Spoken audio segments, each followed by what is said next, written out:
Hello' everyone, জিকে modern Assam YouTube channel আপোনালোকক স্বাগতম জনাইছোঁ। আগন্তুক অসমত হ'বলগীয়া এডিআৰই গ্ৰেড 3 এণ্ড গ্ৰেড 4 লগতে অসম পুলিচৰ বাবে কিছুমান গুৰুত্বপূৰ্ণ MCQ প্ৰশ্ন উত্তৰ আগবঢ়াইছোঁ। প্ৰশ্নসমূহ বিশেষকৈ সাধাৰণ বিজ্ঞান, সাধাৰণ জ্ঞানৰ পৰা লোৱা হৈছে আৰু এনেকুৱা ধৰণৰ প্ৰশ্ন খুবেই গুৰুত্বপূৰ্ণ হয়। ভিডিঅ'টো যদি আপোনালোকৰ ওচৰত ভাল লাগিছে এটা লাইক কৰিব আৰু লগতে চেনেলটো ছাবস্ক্ৰাইব কৰিবলৈ পাহৰি নাযাব। চেনেলটো এইকাৰণে ছাবস্ক্ৰাইব কৰি ৰাখিব যাতে অন্য বিষয়ৰ প্ৰশ্ন উত্তৰসমূহ মই এইটো চেনেলৰ জৰিয়তে আপোনালোকৰ নটিফিকেশ্যনৰ জৰিয়তে পাব পাৰে। আহক আমি এতিয়া মেইন ভিডিঅ'লৈ যাওঁ ব'লা। আজিৰ প্ৰথমটো প্ৰশ্ন হৈছে যে অণুজীৱৰ ভিতৰত আটাইতকৈ ক্ষুদ্ৰতম হ'ল ঠেচ, মানে আটাইতকৈ ক্ষুদ্ৰতম অণুজীৱ কোনটো হ'ল।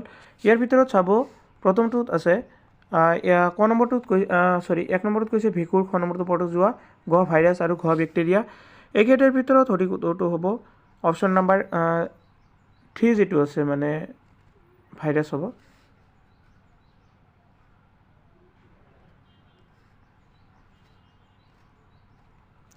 দুই নম্বৰ প্ৰশ্নটোত কৈছে জীৱ জগতৰ ক্ষুদ্ৰতম গোটটো হ'ল ঢেচ, মানে জীৱ জগতৰ আটাইতকৈ ক্ষুদ্ৰতম বৰ্গটো কি, মানে গোটটো কি হ'ব। ইয়াত এক নম্বৰত আছে প্ৰজাতি, 2 নম্বৰ বৰ্গ, 3 নম্বৰ শ্ৰেণী আৰু 4 নম্বৰত আছে গণ। ইয়াৰ উত্তৰটো হ'ব অপশ্যন নাম্বাৰ মানে 1 যিটো আছে প্ৰজাতি হ'ল ইয়াৰ সঠিক উত্তৰ। নেক্সট 3 নম্বৰ কুৱেশ্যন কৈছে কক নামটো প্ৰথমে দিছিল ঢেচ, মানে কোনে প্ৰথমতে কক নামটো দিছিল। ইয়াতে 4টা অপশ্যন আছে। অপশ্যন এ আছে মেণ্ডেলে, অপশ্যন বি ৰবাৰ্ট হুকে, অপশ্যন বি নহয় অপশ্যন 2, অপশ্যন 3 আছে আলেকজেণ্ডাৰ ফ্লেমিং, অপশ্যন 4 ওপৰৰ এটাও নহয় আৰু ইয়াৰ উত্তৰটো হ'ব অপশ্যন নাম্বাৰ 2 ৰবাৰ্ট হুক। এবাৰ 4 নম্বৰ কুৱেশ্যন কোষৰ শক্তিৰ কাৰখানা হ'ল ঢেচ, মানে কোষৰ শক্তিৰ কাৰখানা কি। 1 নম্বৰত আছে মাইট্ৰকণ্ড্ৰিয়া, খ আছে ৰসধনী মানে 2 নম্বৰটো, 3 নম্বৰত আছে প্লাষ্টিক, 4 নম্বৰত আছে গলগী পিণ্ড আৰু এই চাৰিটাৰ ভিতৰত উত্তৰটো হ'ব অপশ্যন নাম্বাৰ 1 যিটো আছে মাইটকণ্ড্ৰিয়া। তাৰপিছত 5 নম্বৰ প্ৰশ্নত কৈছে যে আলুৰ বৈজ্ঞানিকৰ নাম কি। ইয়াতে চাব 4টা অপশ্যন আছে বছ ইণ্ডিকাছ, 2 নম্বৰত আছে এলিয়াম চেপা, 3 নম্বৰত আছে মেংগিফেৰা ইণ্ডিকা আৰু 4 নম্বৰত আছে চোলানাম টিউবাবে। আৰু এইকেইটাৰ ভিতৰত উত্তৰটো হ'ব অপশ্যন নাম্বাৰ 4 চোলানাম মানে ইয়াৰ বিজ্ঞান অলপ ভুল দিয়া আছে, এইটো হ'ব চোলানাম টিউবাৰছাম।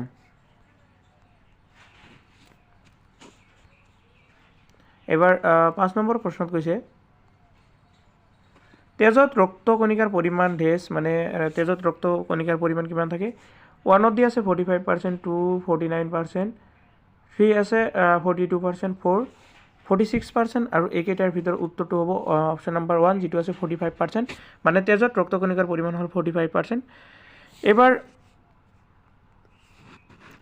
6 নম্বৰ কুৱেশ্যনত কৈছে তলৰ কোনটোক আত্মঘাতী মনা বুলি কোৱা হয়। ইয়াতে 4টা অপশ্যন আছে চাব। প্ৰথমটো আছে ৰাইবজম, দ্বিতীয়টো আছে চেষ্টুজম, 3 আছে গলগী বডি আৰু 4 নম্বৰ আছে লাইচোজম। এইকেইটাৰ ভিতৰত উত্তৰটো হ'ব অপশ্যন নাম্বাৰ 4 লাইচোজম। নেক্সট 8 নম্বৰ প্ৰশ্নত কৈছে জীৱক শক্তি প্ৰদান কৰে ঢেচ, মানে জীৱক শক্তি প্ৰদান কোনে শক্তি প্ৰদান কৰে। ইয়াতে 1 নম্বৰত আছে কাৰ্বহাইড্ৰেট আৰু লিপিড, 2 নম্বৰত আছে কাৰ্বহাইড্ৰেট, 3 নম্বৰত আছে প্ৰটিন, 4 নম্বৰত আছে লিপিড আৰু এইকেইটাৰ ভিতৰত সঠিক উত্তৰটো হ'ব অপশ্যন নাম্বাৰ মানে যিটো 1ত দিয়া আছে কাৰ্বহাইড্ৰেট আৰু লিপিড। নেক্সট 9 নম্বৰ কুৱেশ্যন কোনবিধ ৰোগৰ প্ৰতিষেধক ৰূপে ট্ৰিপল এণ্টিজেন ভেকচিন দিয়া হয়। ইয়াতে 1ত দিয়া আছে পলিঅ', 2 হপিং কাহ, 3 হক আই আৰু হক নহয় এইটো সৰু আই হ'ব সম্ভৱতঃ আৰু 4 নম্বৰত আছে যক্ষ্মা। গতিকে এইকেইটাৰ ভিতৰত উত্তৰটো হ'ব অপশ্যন নাম্বাৰ 2 হুপিং কাহ। 4 নম্বৰ প্ৰশ্ন জিন কি। ইয়াতে চাব 4টা অপশ্যনত আছে। একটো হ'ল এবিধ ভিটামিন, 2 বংশগতিৰ একক, 3 কোষত থকা ছিদ্ৰ আৰু 4 আছে বংশগতিৰ একক আৰু ইয়াৰ উত্তৰটো হ'ব অপশ্যন নাম্বাৰ 4 বংশগতিৰ একক। জিন হ'ল বংশগতিৰ একক।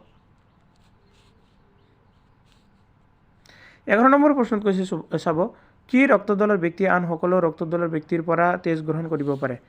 মানে এনেকুৱা এটা ৰক্তৰ গ্ৰুপ আছে যিজনে মানে যিকোনো ধৰণৰ ৰক্তৰ গ্ৰুপ থকা ব্যক্তিৰ পৰা মানে ৰক্ত গ্ৰহণ কৰিব পাৰে। এইকেইটাৰ ভিতৰত কোনটো হ'ব চাব, মানে এ নম্বৰত আছে এ বি, 1 নম্বৰত আছে এ বি, 2 নম্বৰত আছে অ', 3 নম্বৰত আছে এ আৰু 4 নম্বৰত আছে ডি এইকেইটাৰ ভিতৰত সঠিক উত্তৰটো হ'ব অপশ্যন নম্বৰ 1 এ বি এই গ্ৰুপৰ ৰক্তদলৰ ব্যক্তিয়ে আন সকলো মানে ৰক্তদলৰ ব্যক্তিৰ পৰা তেজ গ্ৰহণ কৰিব পাৰে এবার 12 নম্বর মানে 12 নম্বর প্রশ্ন হচ্ছে দাঁত আর হাড়ের গঠনের বাবে কোনবিধ ভিটামিন অতি প্রয়োজনীয় ইয়াতে সব অপশন এ আছে অপশন 1 আছে ডি অপশন 2 সি অপশন 3 বি আর অপশন 4 আছে এ আর এইকেইটার ভিতরে সঠিক উত্তরটা হব অপশন নাম্বার 1 যেটো হয় ডি মানে ডি এ দাঁত আর হাড় গঠনের বাবে অতি প্রয়োজনীয় ভিটামিন এবার 13 নম্বর প্রশ্ন কৈছে তলত দিয়া কোনবিধ খাদ্যৰ পৰা অধিক পুষ্টি পোৱা যায় ইয়াতে চাব 1 নম্বৰত আছে বাদাম 2 নম্বৰত ৰহৰ দাইল 3 নম্বৰত আছে মাকৈ আৰু 4 নম্বৰত আছে সয়াবিন গতিকে এই চাৰিটা অপশ্যনৰ ভিতৰত সঠিক উত্তৰটো হ'ব অপশ্যন নম্বৰ 4 যেটো আছে সয়াবিনৰ পৰা অধিক পুষ্টি পোৱা যায় 3 নম্বৰ প্ৰশ্নৰ লিগামেন্ট কি ইয়াতে চাব চাৰিটা অপশ্যন আছে পেশী আৰু হাড় সংযোগী তথ্য কলা 2 নম্বৰত আছে হাড় আৰু হাড় সংযোগী তথ্যময় কলা 3 নম্বৰত আছে ধ্বংস হৈ যোৱা পেশী কলাক মেৰামতি কৰা কলা আৰু 4 নম্বৰত আছে পেশী আৰু পেশী সংযোগী তথ্যময় কলা যিকেইটা অপশ্যন দিয়া আছে এইকেইটাৰ ভিতৰত সঠিক উত্তৰটো হ'ব অপশ্যন নম্বৰ 2 হাড় আৰু হাড় সংযোগী তথ্যময় কলা 15 নম্বৰ প্ৰশ্নত কি কৈছে ভিটামিন ডেছৰ আন এটা নাম কি ভিটামিনৰ আন এটা নাম কি হ'ব পাৰে ইয়াতে চাব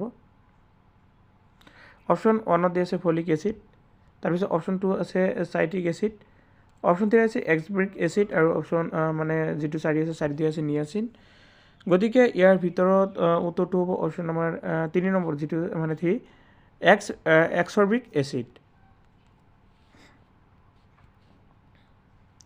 16 নম্বৰ প্ৰশ্নটো হ'ল সংযুক্ত কলা হিচাপে তেজৰ ভৌম দ্ৰব্য কি ইয়াতে অপশ্যন এ দি আছে অনুচক্ৰিকা এ নহয় 1 দি আছে অনুচক্ৰিকা 2 আছে প্লাজমা 3 পানী আৰু 4 আছে 4 পানী দিয়া আছে অপশ্যনটো ভুল হৈছে গতিকে ইয়াৰ উত্তৰটো হ'ব অপশ্যন নম্বৰ 4 যেটো আছে পানী মানে দুইটা ইয়াতে অপশ্যনৰ বেলেগ হলে হয় কিন্তু মানে দুইটা একে দি আছে গতিকে আমি পাম যে সংযুক্ত কলা হিচাপে তেজৰ ভৌম দ্ৰব্য হ'ল পানী এটো মনত ৰাখিব 17 নম্বৰ প্ৰশ্ন কৈছে হিমোগ্লোবিনৰ মুখ্য উপাদান কি ইয়াতো চাৰিটা অপশ্যন আছে অপশ্যন 1 আছে আইৰন 2 আছে ক্যালসিয়াম 3 ম্যাগনেসিয়াম 4 কপাৰ আৰু উত্তৰটো হ'ব অপশ্যন নম্বৰ 1 আইৰন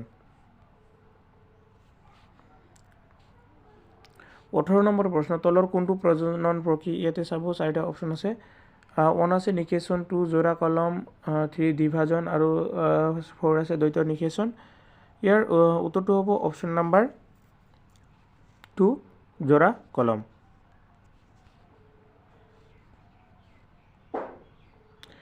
এবাৰ 19 নম্বৰ প্ৰশ্নত কৈছে তলৰ কোনটো প্ৰজনন প্ৰক্ৰিয়া অজনন নহয় ইয়াতে 1 আছে নিকেশন 2 অনুগঠন 3 পৰাগনলিকা আৰু 4 আছে মানে 4 নম্বৰত আছে কক মুকলদগম এই কেইটাৰ ভিতৰত উত্তৰটো হ'ব অপশ্যন নম্বৰ 1 যেটো আছে নিকেশন এবাৰ 20 নম্বৰ প্ৰশ্ন আছে পুংজনন কোষৰ উৎপত্তি হয় ঢেছ মানে কাৰ পৰা উৎপত্তি হয় ইয়াতে অপশ্যন 1 আছে পৰাগথলি 2 আছে গৰ্ভমুণ্ড 3 আছে পৰাগনলিকাত আৰু 4 আছে গৰ্ভাশয়ত ইয়াৰ উত্তৰটো হ'ব অপশ্যন নম্বৰ 3 পৰাগনলিকাত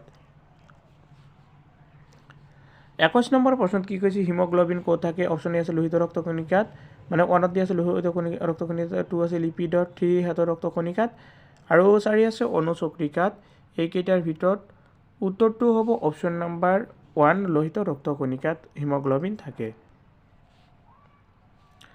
22 নম্বৰ প্ৰশ্নত কৈছে স্তন্যপায়ী প্ৰাণীবোৰ হ'ল ডেছ স্তন্যপায়ী প্ৰাণী কি হয় ইয়াতো চাব চাৰিটা অপশ্যন আছে প্ৰথমটো দিয়া আছে শীতল ৰক্তি দ্বিতীয়টো আছে উষ্ণ ৰক্তি বা শীতল ৰক্তি 3 নম্বৰত আছে তেজৰ উষ্ণতাৰ দ্বাৰা চিনাক্ত কৰিব নোৱাৰি আৰু 4 নম্বৰত আছে ঊৰ্ধ্ব ৰক্তি গতিকে উষ্ণ ৰক্তিৰ মানে এইকেইটাৰ ভিতৰত সঠিক উত্তৰটো হ'ব অপশ্যন নম্বৰ 4 যেটো উষ্ণ ৰক্তি আছে সৰি ইয়াতে ঊৰ্ধ্ব ৰক্তি দিয়া আছে ঊৰ্ধ্ব নহয় এটো হ'ব উষ্ণ ৰক্তি